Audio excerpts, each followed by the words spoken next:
ইস অনেক ক্ষুধা লেগেছে। ভাইয়া ওই যে দেখো তরমুজ। রাজু চল আমরা তরমুজগুলো খেয়ে নেই।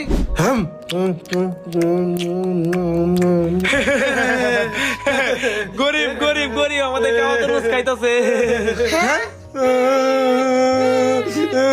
ভাইয়া তুমি কান্না করো না, চলো আমার সাথে। ঠিক আছে চল। ভাইয়া চলো আমাদের এই তরমুজের অংশটা এই মাটির নিচে রোপণ করে দে, তাহলে একটা বড় তরমুজ হয়ে যাবে। ঠিক আছে রাজু আমি মাটিগুলো খুঁড়ে নেই। ভাইয়া এখন মাটির নিচে তরমুজের অংশটা দিয়ে দাও। আচ্ছা রাজু এখন আমি এই স্প্রেটা মাটির উপরে মেরে দেই। রাজু চল আমরা এখন ঘুমাই। বন্ধুরা তোমরা ভিডিওতে লাইক করে চ্যানেলটা সাবস্ক্রাইব করে দাও, তাহলে বড় তরমুজ হয়ে যাবে। হ্যাঁ রাজু দেখ বড় তরমুজ হয়ে গেছে। হ্যাঁ সত্যি তো বড় তরমুজ হয়ে গেছে। এই তখন মজা করে খাবো। রাজু আল্লাহ কত বড় তরমুজ দিয়েছে। হ্যাঁ ভাইয়া এখন এদেরকে দেখা দেখা মজা করে খাবো। হ্যাঁ রাজু চল।